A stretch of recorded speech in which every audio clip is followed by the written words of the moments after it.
Hey again, so we're still talking about the multitude of bad reasons why some people don't file for Social Security disability when they could and they probably should. It's always based on misinformation or kind of cluelessness. So we've gone through many of them already.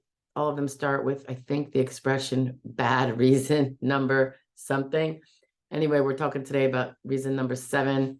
When I say 7, it's in no particular order, except that that's the way the order went on an article I did for a newspaper recently. So, number 7, this is extremely common, extremely. And it usually happens when someone reaches out to me and I say, oh, why didn't you file back in blah, blah, blah? And they say, well, I have time. Here's what happened because you didn't. And then I tell them the downside. Okay, so that is the thing, that some people don't file because they think they can do it later. And this is usually people who are able to sustain, it might be tighter, but they're not going to lose their home or, their health insurance or something like that by not, based on not filing and based on the circumstances they find themselves in when they can't work or can't work substantially. So that's a certain section of people, because we have some that are going to be completely down and out, and then others who usually it's because there's like a unit, a family, intact marriage. It could sometimes be a very strong non-marital relationship. Or sometimes it's even, other family members that are, pulling the weight, or substantial savings. Sometimes it means digging into a 401k, which they would never have had to do potentially. So the reason for the delay is because the person is comfortable enough to feel like, oh, I can do it later. I don't want to do it right now. I heard it's a nightmare. I want to do it later. Not a good idea. So the reason being, and we've talked about some of these in other videos, but the first reason that applies to everybody is if you wait past 17 months, and you don't have to necessarily know the reasons for why it's 17 months, after you would have been eligible to claim being disabled, which can be when you're working part-time or after you've stopped entirely. Either one could be possible. If you don't file within those 17 months, you have effectively prevented yourself from ever collecting the beginning months of when you couldn't work, the beginning eligible months. And this is because the SSA does not pay full retro back to the date you end up proving you were disabled. If you file 3 years later after you stop, but you prove you became disabled 3 years before, you are not going to get paid all those 3 years. You're only going to get paid up to 12 months of disabled months that precede the date of your application. So if you, file in January of 2024, you're only going to get paid back to January of 2023, not necessarily January of 2021 when you became disabled. So you just blew off, potentially 2 years or nearly 2 years of benefits in back benefits. If you were going to be getting $2,000 a month, that would be almost $50,000 that you just, because I could do it later. I could do it later. You can, although that has problems too, and I'll get into that in a second.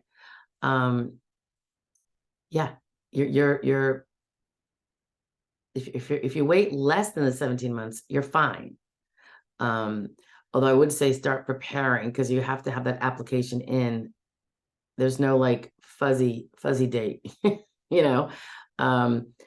the very least, let's say you're breathing down 17 months, speak to a attorney rep, if you're going to have representation, or protectively file it yourself, even if you can't get the full-fledged filing done at that time, because it does take a long time to gather the information and to do it right, a protective filing will count as the date you filed if you subsequently get in your full, complete, and proper application within 6 months. That's for SSD. There is another video on that, and there is a different kind of grace period, if you will, protective filing on SSI, but it's not the same and it's not as generous.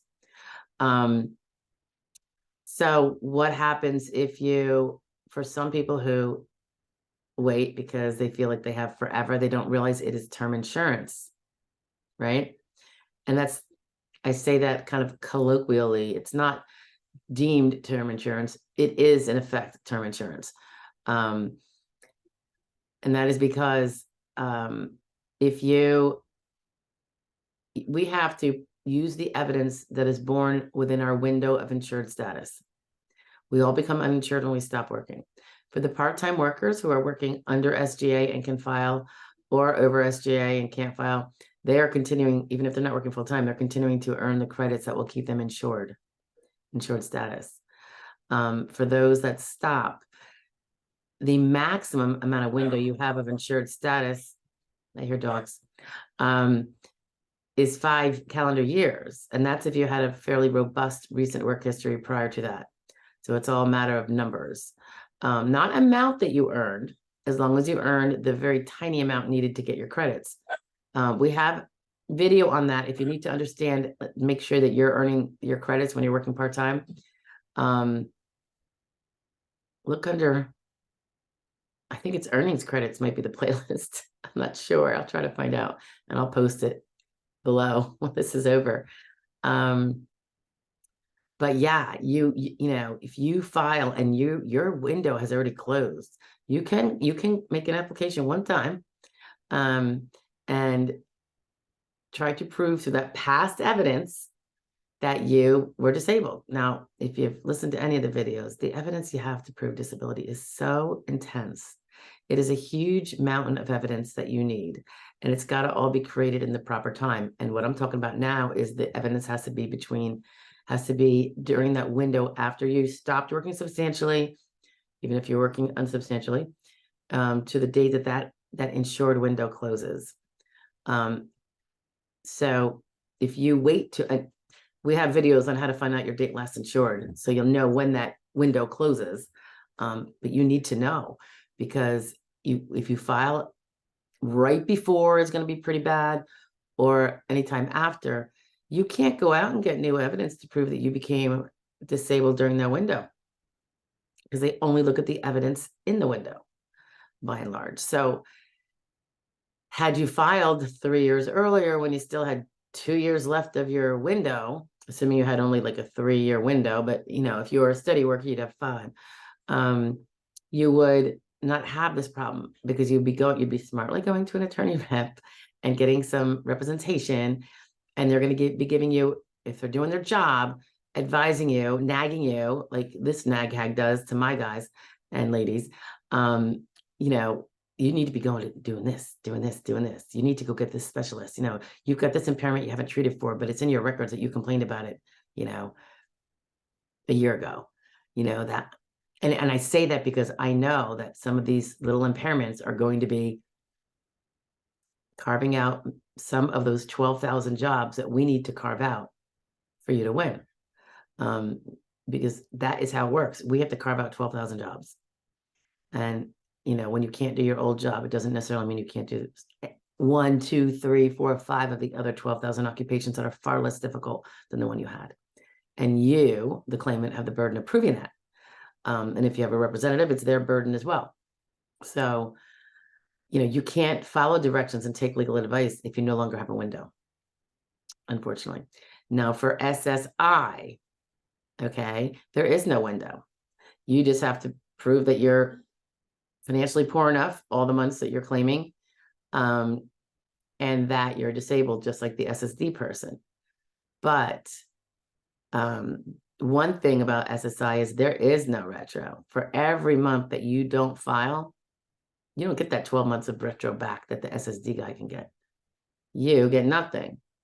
So You snooze, you lose. You gotta hop to it. Don't be thinking I can do this down the road. There might be technical reasons that you cannot, like I said about the window. Although if you've never filed, you will always have that one shot. Assuming you're not like 66 years old, because then you won't. But for everybody else, you'll have that one shot. SSI, you can have endless shots as long as you remain indigent. And that's a term of art, very specific. It's resources and income coming in, other earned or unearned income.